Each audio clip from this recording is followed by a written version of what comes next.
We're talking today with Paige Woodard, a senior at Franklin Community High in Franklin, Indiana.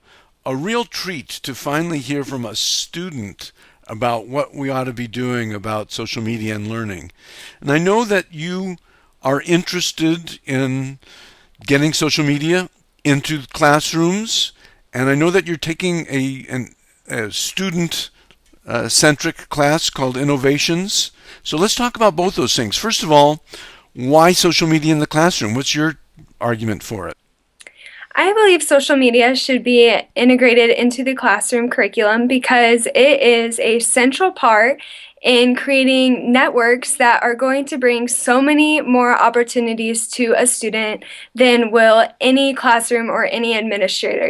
I am from a small town, Franklin, Indiana, and, we don't have very many opportunities to branch out and speak to people, like you, Howard, who are in California or, even people on the East Coast. We don't have that in Indiana, land of the corn. So I do believe that it's important for technology to be integrated into classrooms so we can broaden our spectrum a little bit. What kind of social media do you see being useful in classroom learning or learning in particular in general? I do believe that Twitter is probably the most beneficial because you can limit yourself a little on the things that you can post. You only have 140 characters, and a lot of influential people are using it. However, I do believe that Facebook, used correctly, is also beneficial for closer and maintaining, more intimate relationships with other people.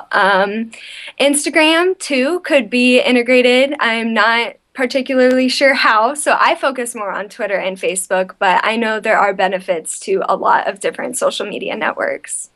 Well, what about how you think Facebook should be used properly? I do think that Facebook can be used to have more intimate messages. I definitely don't think people should be complaining about their jobs or, any information like that using profanity. But if a employer is looking to see more personal information about a person, I think Facebook is probably the better place to go because you don't have a limit on the text you can use and you can post a lot more frequently. So back to Twitter. How have you used Twitter in ways that have extended your learning?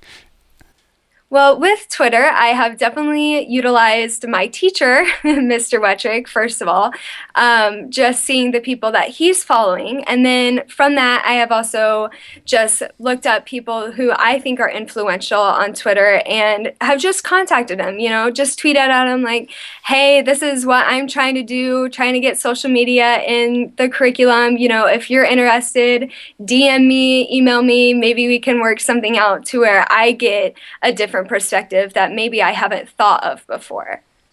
Sounds like you know how to cultivate a personal learning network. Is that a term that you've heard before?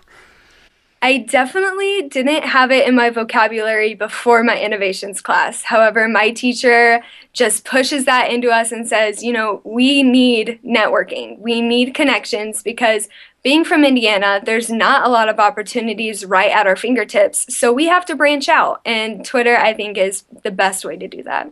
So you mentioned your innovations class. How does that class work? What's exciting about it? Well, it is project based and student run. So we have a supervisor, Mr. Wettrick, and we pick a project that we want to focus on. It can be, 6 weeks, it can be 9 weeks, and I'm thinking mine will be a little more long term than others. We have some students who are trying to start a miracle league in our county. We have other people who are just starting their own podcasts, and just learning these different tools and different skills will just help us in our future for the rest of our lives. It'll be very beneficial. I see that you also have a blog that you contribute to fairly often. How do you think that blogging helps you as a student in a way that students didn't have available before blogging? I definitely try to use the blogging more to document my progress. And by doing that, I try to get different perspectives from different teachers and different administrators. And I want a place where I can put their interviews and their quotes to where I can go back and reference them when I try to fill my DVD. And so I definitely think it's a great database just to get started. And then you can reference people to say, hey, if you really want to see what I'm doing, here is kind of the progress and the timeline that I'm, making to go for my project. So I definitely think it is a good personal tool, but it can also be a little show off tool like, hey, this is what I'm doing. Why don't you check it out? Didn't you also make a YouTube video that I watched? Yes, I did. My social media education mission is a YouTube video that was just explaining another way of explaining how I am trying to incorporate social media education in the curriculum. And I also, before this interview, just filmed my second video, which is the top 10 things that you shouldn't do on Twitter. And it's a 10-week series, and this is number 10. And it's just another way to get more people to focus on me and what I'm doing just to build my database and build more connections. I can't encourage you enough to just continue with your blogging and continue with your YouTube. Not only are you going to get better and better at it as you go along, but the word's going to get out more and more, and your network will come to you. I expect big things from you, Paige. I expect to hear from you a lot in the future. What do you have in mind for the future? What are your visions of what you would like to do? Well, I thank you for your blessings and just the encouragement. That is definitely something that is going to help me continue my mission. And right now, I am doing the 10-week series on my YouTube channel, and then I will be filming a DVD that I hope to sell to schools, which will explain why social media is important to use in the classroom and how to incorporate it in your curriculum. And after I film that DVD, the possibilities are endless. I definitely hope to try to talk to my own school corporation to integrate our social media into our curriculum.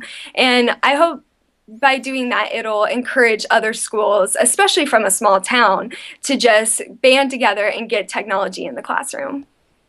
Go, Paige. You will undoubtedly encounter obstacles, and some good advice that I got a long time ago was sometimes just be like water and flow around them. And I'm sure you will discover, as you probably already have, that overcoming obstacles is a great way to learn.